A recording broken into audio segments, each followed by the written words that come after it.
Hello and welcome back to UC News. As most of us dreams in our third and final of BTech to do MTech from best colleges of India. So, So to guide us today, we have very special guest with us, Mr. Sumit Kumar sir. He is from Page 2023 ECE and he is currently pursuing MTech in VLSI design from NIT Trichy. so Thank you. first of all, congratulations to you, sir. Thank you. Thank you. Sir, first question शुरू करते हैं. Hmm. Sir, in which year should we start preparation? We start from itself from first year or should wait till the third or fourth year? After first year you can start. First year के बाद कभी भी कर सकते हैं. Second year, third year. अगर second year से करोगे तो ज़्यादा टाइम मिलेगा. थर्ड ईयर से करोगे तो, क्योंकि अभी हम लोग थर्ड ईयर में एलिजिबल हैं गेट देने के लिए, तो सेकंड ईयर से करोगे तो तुम्हारे पास थर्ड ईयर में भी अच्छा चांस है, क्योंकि तुम अच्छा स्कोर कन्वर्ट कर सकते हो गेट एग्जामिनेशन में. और सर एक कंफ्यूजन रहता है कि सर एप्टीट्यूड जैसे बाकी तो सब्जेक्ट्स होते हैं सब इस सिलेबस के, बाकी जो एप्टीट्यूड और मैथ्स है उसको कैसे प्रिपेयर करें? एप्टीट्यूड के लिए तो ऐसा है कि एप्टीट्यूड का कोई सिलेबस प्री डिफाइंड नहीं होता है, क्योंकि उसमें सारा चीज़ कवर होते हैं. तो जैसे कि गेट में ऐसा है कि बहुत हाई लेवल एप्टीट्यूड नहीं पूछते हैं कैट एग्जाम के तरह, बहुत ही बेसिक एप्टीट्यूड पूछते हैं. उसमें कुछ टॉपिक्स होते हैं जो मैथ्स जो अपना होता है गेट का उससे भी रिलेटेड होता है. फॉर एग्जांपल प्रोबेबिलिटी, उसके क्वेश्चन एप्टीट्यूड में भी आते हैं, उसके क्वेश्चन मैथ्स में भी आते हैं. तो प्रोबेबिलिटी तो मैथ्स से कवर हो जाएगा, और बाकी के लिए एप्टीट्यूड में जो PYQs के क्वेश्चंस हैं उसके बेसिस पे हम लोग प्रिपेयर कर सकते हैं उसको देख के. और यूट्यूब पे बहुत सारे लेक्चर्स अवेलेबल हैं जो कि पूरा कवर करते हैं. तुम 2-3 अगर प्लेलिस्ट देख लेते हो तो बहुत अच्छे से तुम्हारा एप्टीट्यूड कवर हो जाएगा. और मैथ्स के लिए भी अगर मतलब कोई कोर्स अगर लेना चाह रहा है किसी इंस्टीट्यूट का तो ठीक है, अदरवाइज बहुत सारे लेक्चर्स यूट्यूब पे भी अवेलेबल हैं, और प्रैक्टिस के लिए बुक रेफर कर सकते हैं. For example BS Grewal. Sir aptitude के लिए कोई एप्टीट्यूड के लिए आई थिंक PYQ की बुक होती है वो इनफ है. बाकी क्योंकि बहुत अच्छा एप्टीट्यूड नहीं आता गेट में, मतलब बेसिक एप्टीट्यूड आता है, तो उसके लिए कोई ऐसे बुक अलग से प्रेफर करने का जरूरत नहीं, उतना टाइम नहीं देना उसको. मतलब तुम 100 आवर्स में बहुत अच्छे से प्रिपेयर कर सकते हो एप्टीट्यूड, ताकि 12-13 मार्क्स आराम से स्कोर हो जाएगा आउट ऑफ 15. उसमें इंग्लिश भी बहुत बेसिक आता है, मतलब up to 8th level grammar आता है, पार्ट्स ऑफ स्पीच और उसके क्वेश्चंस होते हैं, वो सब्जेक्ट वर्ब एग्रीमेंट के क्वेश्चंस होते हैं, बहुत ही बेसिक लेवल के. वो भी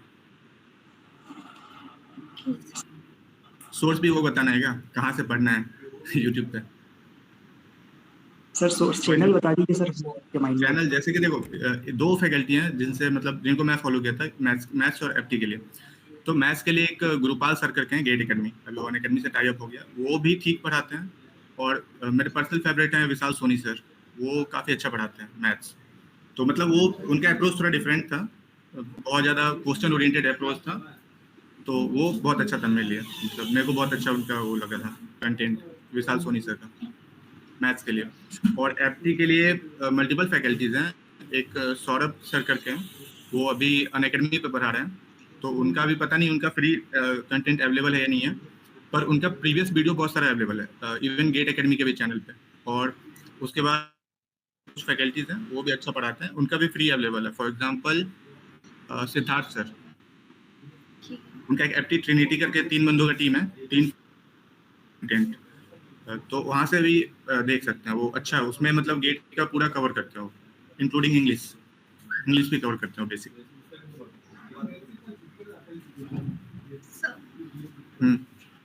So my question is, as many EC students prefer to write their GATE exam from CS, sir, so what is your opinion?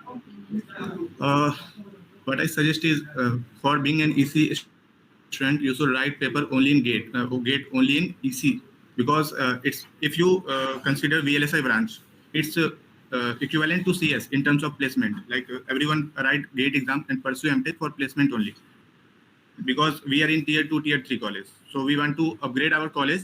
And if you upgrade your college, you have multiple opportunities, multiple companies coming visiting. The companies which are visiting tier 1 college are not visiting our college. So most of the guys who go for GATE is because of the placement purpose only. So if you want to go for placement, and the guys from EC who choose CS, so they choose CS because they want to go for better placement. That's the only reason what I understand. And the second thing is most of the guys also consider that EC is tough subject, like it is tough branch. So that's why they try to avoid studying tough things and they think that coding is easy, but coding is also not easy. Coding is equally competitive. So I think being an EC guy, so you should go for EC because VLSI has placement opportunity even more than CS, and the package is also very much similar or even more, not less in any terms if you consider VLSI, and even communication has very good package. So you should Sir, go for EC only if you are from EC background. sir, did you join coaching for preparation? I actually didn't join any coaching. I just referred the materials they are providing on their YouTube channel free, not any coaching. Like join nothing. Sir, according to you, which student should join the coaching? It depends upon person to person. If you are able to manage the distractions, and you can filter out the good content out of the content flowing on the YouTube, because YouTube has like, if you search for any topic, you will get multiple lectures, and everyone has good views. So it's hard to find out that which lecture is good for you, or like if you want to prepare for exam, so the syllabus is very confined. If you like GATE and ESE, there are two exams, GATE and ESE. Syllabus is almost same, but the pattern of asking question is different.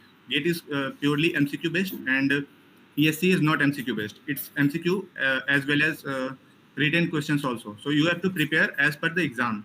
So if you want to prepare for exam GATE, so I would suggest, if you are not good in filtering, then you should go for coaching. Otherwise, you should follow YouTube videos or other. Which coaching should we prefer, online या offline?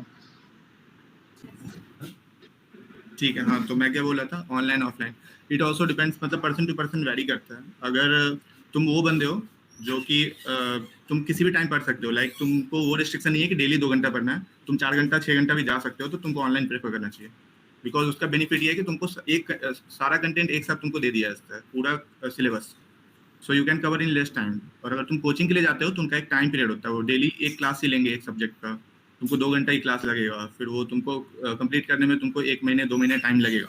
पर तुम खुद से करने जाते हो, तुम 10 दिन में भी कर सकते हो, 15 दिन में भी कर सकते हो, डिपेंडिंग अपॉन योर स्पीड. पर अगर उसका वाइस वर्सा अगर हो जाता है कि तुम आधा घंटा पढ़ रहे हो डेली, तो फिर तुमको ऑनलाइन के लिए जाना चाहिए, ऑफलाइन के लिए, मतलब ऑफलाइन के लिए जाना चाहिए, ऑनलाइन के लिए नहीं जाना चाहिए, अगर तुम्हारे खुद पे कंट्रोल नहीं है तो. So as we have to maintain our attendance and there's a lot of things related to college, so how we manage that things? ऐसा है कि अपने जैसे 5 सब्जेक्ट होते हैं ना, ऑन एवरेज एक सेमेस्टर में 5 सब्जेक्ट होता है, एक सब्जेक्ट का 3 या 4 क्लास लगती है, उससे ज़्यादा नहीं लगती ऑन एवरेज. Yes. तो अगर कोई फैकल्टी बहुत ज़्यादा स्ट्रिक्ट है तो उनका तुम 3 क्लास कर सकते हो टाइम निकाल के, पार्टीशन वाइज. और तुम अगर उनसे बात करते हो ना, अपने मतलब मैं पर्सनल, ऐसा मेरा पर्सनल एक्सपीरियंस है कि किसी भी फैकल्टी से अगर जाके बात करो कि sir I am preparing for GATE, तो मुझे थोड़ा सा आप लीनियंट कर दो, तो वो छोड़ देते हैं. ऐसे नहीं है कि तुमको क्लास करना जरूरी है, तुम उनसे जाके मिलते रहो, और तुम जो भी प्रोग्रेस कर रही हो या कर रहे हो उसको जाके तुम सर को बताओ, इवन वो तुमको गाइड भी करेंगे, हेल्प भी करेंगे. तो उसका सीन नहीं है, अटेंडेंस का तो बहुत ज़्यादा इशू नहीं है, थोड़ा बहुत करना होता है, ऐसा नहीं कि तुम्हें 0 अटेंडेंस हो.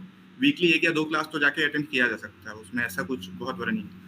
और असाइनमेंट का भी तो लगता है अपने में ज़्यादा असाइनमेंट नहीं मिलता है, इवन 1 या 2 असाइनमेंट मिलता है. अटेंडेंस शॉर्टेज के कारण असाइनमेंट मिलता है, और उसको तुम मैनेज कर सकते हो तुम फैकल्टी से डिस्कस करके कि सर मतलब मुझे गेट के लिए प्रिपेयर करना है या XYZ एग्जाम के लिए प्रिपेयर करना है, तो मुझे अब थोड़ा सा अगर जितना हो पाए आप लीनियंट कर दीजिए, तो वो कर देते हो. मतलब ये मेरा पर्सनल एक्सपीरियंस है. बाकी देख लो, तुम लोग बात कर सकते हो किसी भी फैकल्टी से, नाम तो नहीं ले सकते, पर हाँ तुमको बात करना पड़ेगा जाके, तो मान जाते हैं कोई भी फैकल्टी. सर प्रैक्टिस टेस्ट और मॉक टेस्ट क्या रोल प्ले करते हैं सर प्रिपरेशन में? देखो मैं बता रहा हूँ, गेट करने के लिए तुमको 4 या 5 स्टेज फॉलो करना होता है, जिसमें एक लास्ट के जो 2 स्टेज होते हैं ना, वो प्रैक्टिस और मॉक होते हैं. जैसे कि फर्स्ट होता है तुम अपना जो भी तुम्हारा सिलेबस है उसको देख के अपना नोट्स बनाओ, रिवीजन करो, देन प्रैक्टिस एंड मॉक. तो जब तुम्हारा रिवीजन तक पार्ट हो जाता है, जैसे तुम्हारा नोट्स रेडी है, रिवीजन भी हो गया, तुम कॉन्फिडेंट हो, फिर तुम क्वेश्चन लगाने जाओ, प्रैक्टिस करो, PYQ से करो, और फिर जाके तुम मॉक दो. तो PYQ से जो प्रैक्टिस होता है ना, वो तुमको बता रहा होता है, तुम्हारा कॉन्फिडेंस बिल्ड होता है. तुम क्वेश्चन ज़्यादा सॉल्व कर पाओगे, तुम्हारा कॉन्फिडेंस बढ़ेगा.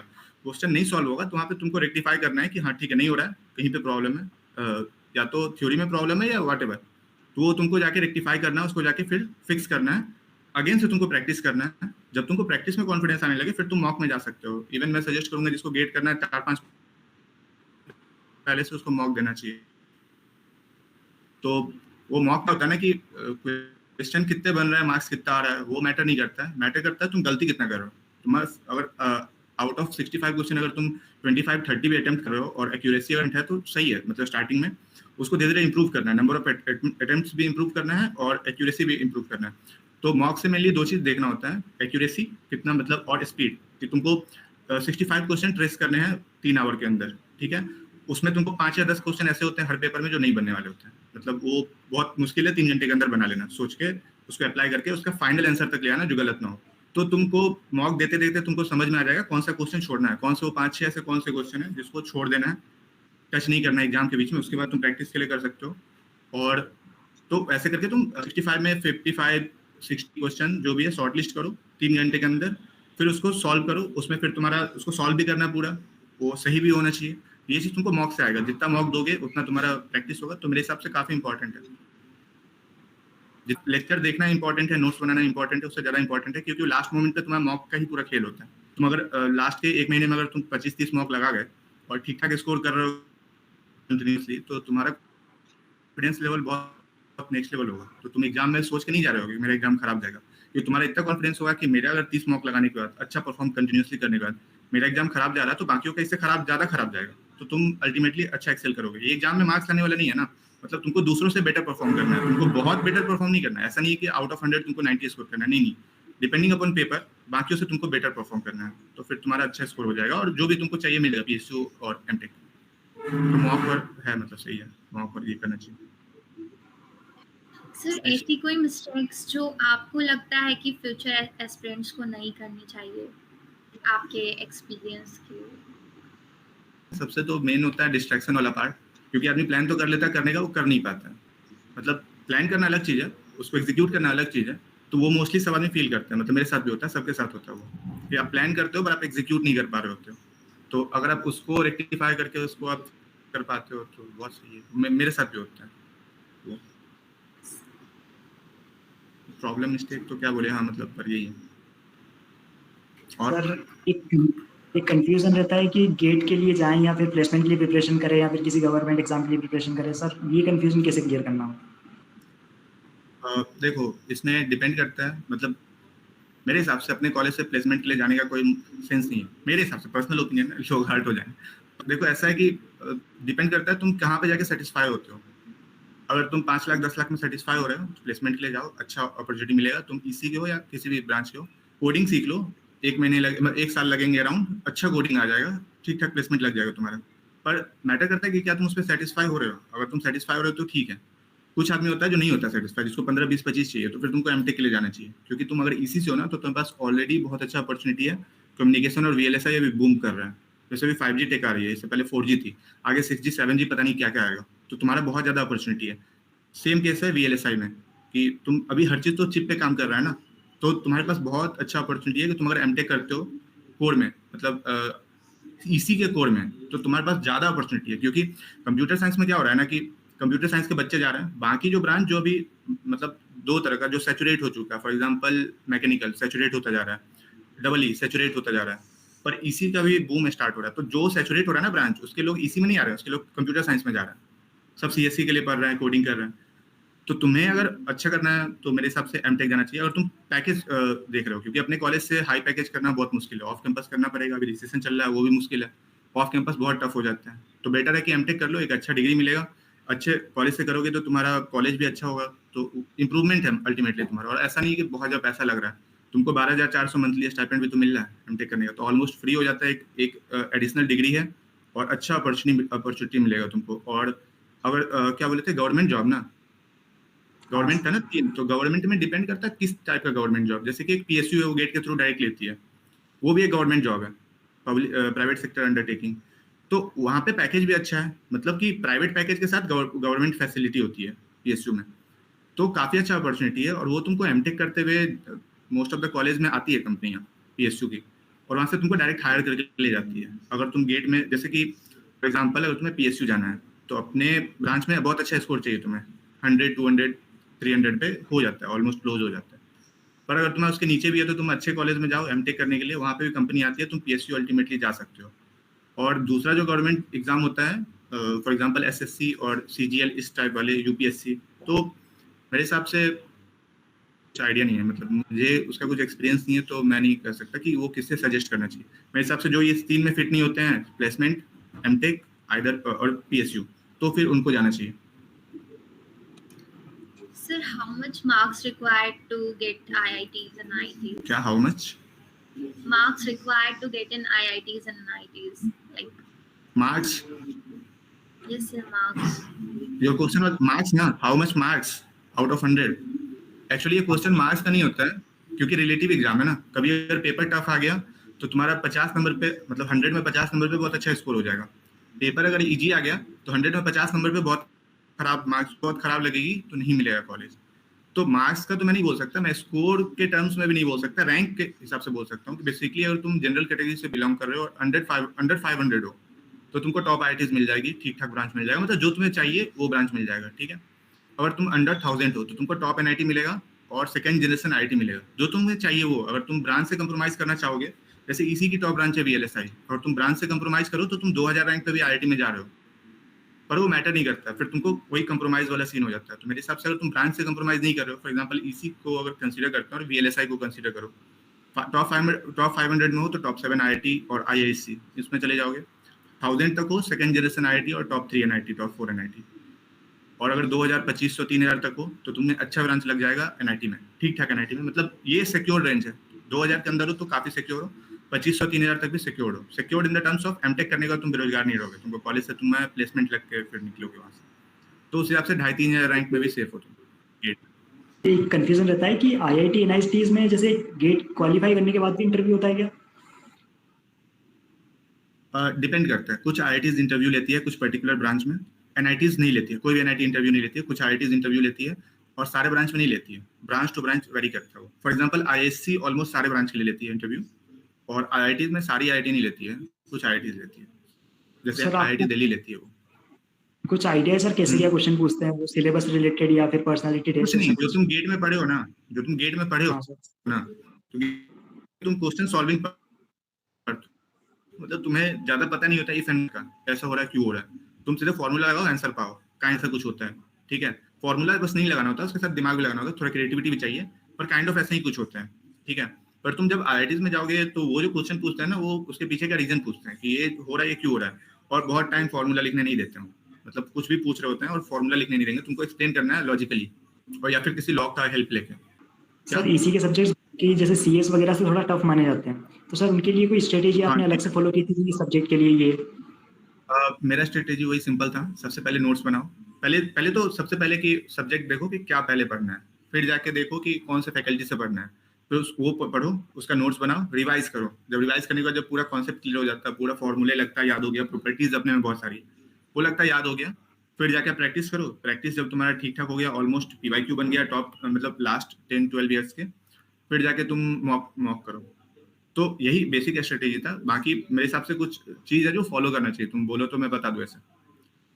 फॉर एग्जांपल जैसे कोई भी आदमी गेट प्रिपेयर कर रहा है, जैसे कोई 3rd ईयर में करेंटली वो गेट प्रिपेयर करना चाह रहा है, तो क्योंकि मैथ्स और एफटी ऐसे सब्जेक्ट है ना जो कम्प्लीटली इंडिपेंडेंट है, एफटी को किसी से कोई लेना देना नहीं है, मैथ्स से थोड़ा बहुत कनेक्ट होता है, बेसिक मैथ्स, प्रोबेबिलिटी और 10-12 का बेसिक मैथ्स, और एफटी और सेम चीज मैथ्स में, मैथ्स जो अपना है वो किसी दूसरे सब्जेक्ट से कनेक्ट नहीं हो रहा है।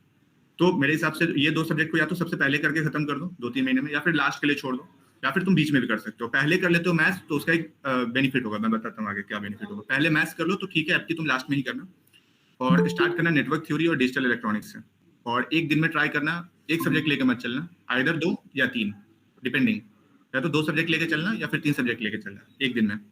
तो स्टार्ट करना नेटवर्क थ्योरी और डिजिटल इलेक्ट्रॉनिक्स, दोनों को साथ में तुम लेके चल सकते हो। नेटवर्क थ्योरी के लिए कुछ भी प्री रिक्विजिट नहीं है, वो स्टार्ट ही होता है ईसी का, वो स्टार्ट है जहाँ से ईसी स्टार्ट होती है तो नेटवर्क थ्योरी से होती है। तो नेटवर्क थ्योरी स्टार्ट करो, मैं तुम बोलो तो मैं लेक्चर्स भी सजेस्ट करता जाऊँ कहाँ से तुम पढ़ सकते हो फ्री में, पर ठीक ठाक कंटेंट है, मतलब अच्छा कंटेंट। उमेश धांडे सर का है यूट्यूब पे फ्री अवेलेबल है, तुम वहां से नेटवर्क थ्योरी पूरा देख सकते हो, फ्री, पूरा फ्री है, ऑलमोस्ट पूरा कोर्स कंटेंट उनका है, पूरा कवर हो जाएगा, मतलब कुछ भी कोई भी टॉपिक छूटता नहीं है। और एक और चीज करना कि वो जो पढ़ाया वो 3-4 साल पुराना लेक्चर है, तो जो पढ़ने जाओगे तो एक बार सिलेबस, रिसेंट सिलेबस जो गेट का वो चेंज हो गया 2021, मतलब आईआईटी बॉम्बे जब से ली, तो तुम वो सिलेबस को फॉलो करना। जैसे मैग्नेटिक कपलिंग है, वो पहले था अब हट गया, तो चीज तुमको पढ़ने की जरूरत नहीं है क्योंकि उसका कहीं यूज नहीं होगा, उस सिलेबस से बाहर हो गया। तो नेटवर्क थ्योरी पहला सब्जेक्ट होना चाहिए, उसके पैरेलल साथ में तुम डिजिटल इलेक्ट्रॉनिक्स, और अगर तुम 3 सब्जेक्ट हैंडल कर पाओगे तो signal and system, 3 subject parallel चलना चाहिए।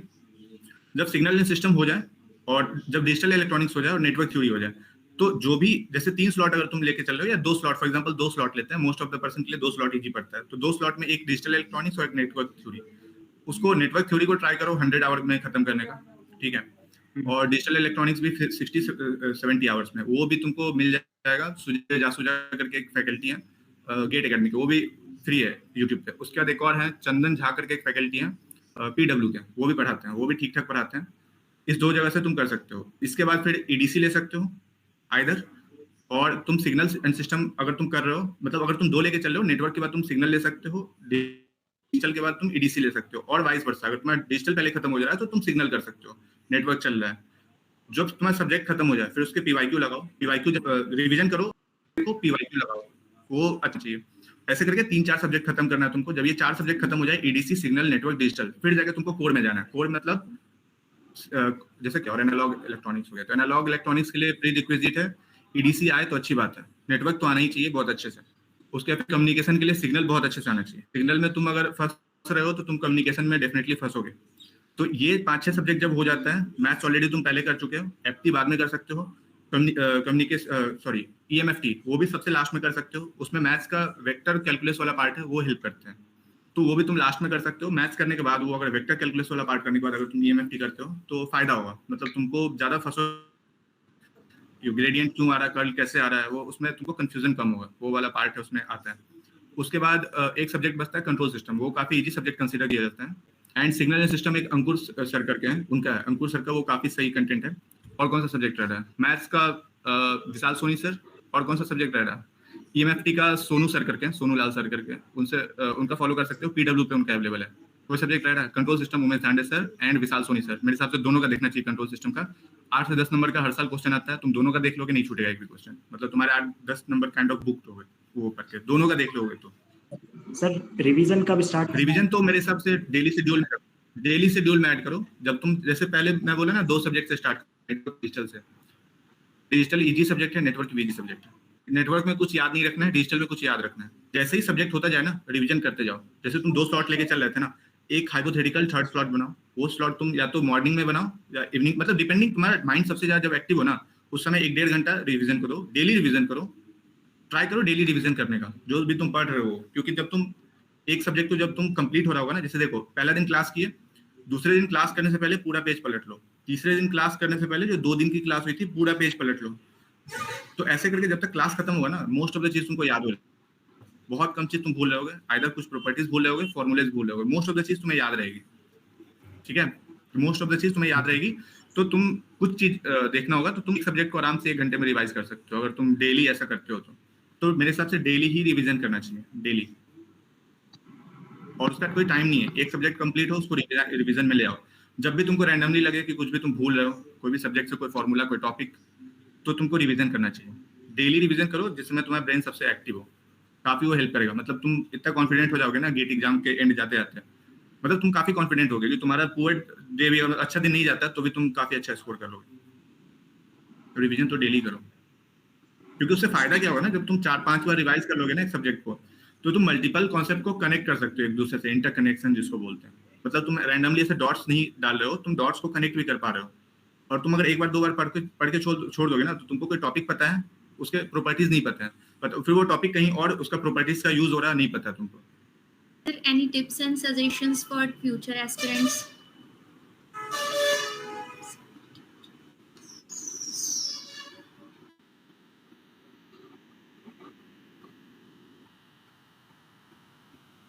कॉलेज अपग्रेड होगा, काइंड ऑफ फ्री में अपग्रेड हो जाएगा, क्योंकि तुमको स्टाइपेंड मिल रही है तो कवर हो जाती है मोस्ट ऑफ द चीज। सर और तुम टियर 3 के कॉलेज से टियर 1 के कॉलेज में जा रहे हो, तुमको मल्टीपल अपॉर्चुनिटीज मिलेगी, अच्छा पैकेज मिलेगा।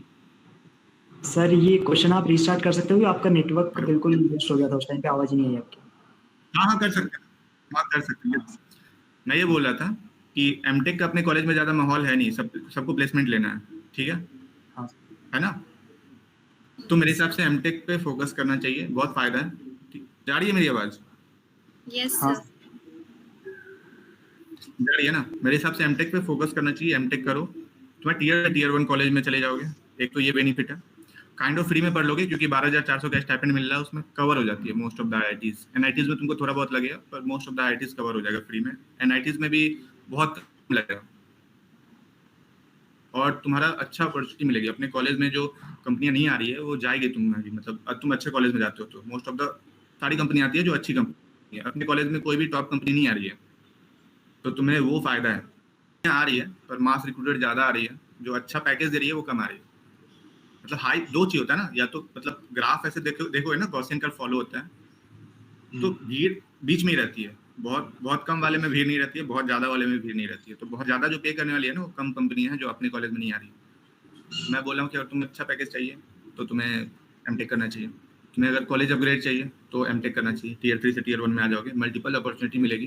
नॉट जस्ट अपॉर्चुनिटी, उसके अलावा और भी बहुत चीज मिलते हैं। और तुम्हें पढ़ाई अच्छे से करना है, लैब की फैसिलिटीज, प्रोजेक्ट में तुम्हारे पास पैसा नहीं है तो यहाँ पे मिल जाता है आराम से। तुम आराम से, तुमको जो भी प्रोजेक्ट करना है तुम जाके फैकल्टी से बात करो तो फंड वो रेज कर देते हैं।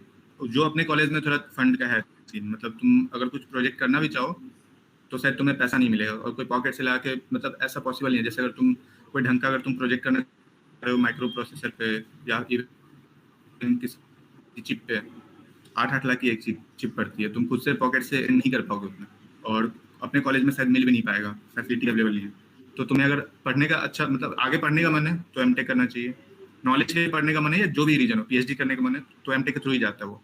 अच्छा प्लेसमेंट चाहिए तो भी एमटेक करना चाहिए। तो मेरे हिसाब से एमटेक करना चाहिए तो फायदा होगा। मतलब लूजर वाला जो है ना टैग वो हट जाएगा। जैसे अपने कॉलेज में तो मोस्टली वही आता है ना जिनका जो मेंस में कहीं चूक गया होता है, रीजन जो भी हो, तो तुम्हारा वो खत्म हो जाएगा। आईआईटी जैसे कोई भी इंजीनियर बनता है तो उसका सपना होता है काइंड ऑफ आईआईटी जाना है, एनआईटी जाना, सबका होता है ऑलमोस्ट। सब यही सोचते हैं। जब 11th में जब तुम पीसीएम ले रहे होगे तो यही सोचोगे ना, आईआईटी जाना है इसलिए तो ले रहे होगे, गेसू आने के लिए तो नहीं ले रहे होगे ना। सर आईआईटी और एनआईटी की जो लाइफ होती है उसकी सर बहुत हाइप होती है, तो सर कैसी लाइफ है एनआईटी ऋषि में सर? हाँ काफ़ी अच्छी है, बहुत ज़्यादा हरियाली है, मतलब ग्रीनरी है बहुत ज़्यादा। इसके कारण यहाँ नेट का भी प्रॉब्लम हो रहा है, फाइलेज लॉस काफ़ी हो रहा है। तो ग्रीनरी बहुत ज़्यादा है, तो काफ़ी स्पेसियस है बहुत ज़्यादा। वो ग्रीनरी और स्पेसियस तो अपने कॉलेज में भी था, पर है यहाँ सही है। यहाँ पे एक चीज़ है जो अपने कॉलेज से बेटर है मेरे हिसाब से, वो है कल्चरल इम्पैक्ट। ये लोग कल्चरल जो भी है, जैसा भी ओनम चल रहा है साउथ में, तो ये लोग उसको काफ़ी मतलब अच्छे से सेलिब्रेट कर रहे हैं, जो अपने कॉलेज में शायद मिस हो जा रहा था कहीं ना कहीं। कॉलेज में काफ़ी लिमिटेड, मतलब मोस्ट ऑफ द गाइज वहीं के थे, एमपी के, तो तुम्हें दूसरे स्टेट के बंदों से बात करने का मौका नहीं मिल रहा था, तुम कुछ एक्सप्लोर नहीं कर पा रहे थे ज़्यादा। यहाँ पे तुमको बिना गूगल के थ्रू गए हुए तुमको मल्टीपल लैंग्वेज मिलेगा, मल्टीपल कल्चर, फूड, बहुत चीज़ तुमको पता चल जाएगा बाय डिफॉल्ट, क्योंकि तुम्हारे हॉस्टल में हर दूसरा बंदा कहीं ना कहीं से होगा, not just Tamil Nadu, south India, Andhra भी है, केरला भी है। कल्चरली काफ़ी रिच है, इतना पता है ना कि कल्चरली साउथ इंडिया काफ़ी रिच है, तो तुम्हें बहुत कुछ जानने को मिलेगा। तो वो सब फायदा है, मतलब ऑल राउंड डेवलपमेंट जिसको बोलते हैं ना वो हो जाएगा। गेम्स में काफ़ी अच्छा अपॉर्चुनिटी है जो शायद अपने कॉलेज में उतना नहीं था, मतलब था पर सारे गेम्स के लिए नहीं था फैसिलिटी। यहाँ पे हर गेम के लिए kind of, even swimming pool भी है तो तुम उसमें भी तुम पार्टिसिपेट करना चाहते हो, उसके गेम्स में भी तो कर सकते हो। तो ये तो मैं बोल रहा था, college upgrade. Thank you sir, thank you sir. आपने इतना टाइम निकाला हमारे लिए। Thank you everyone for watching till now and we will meet you in the next interview. Thank you. Thank you.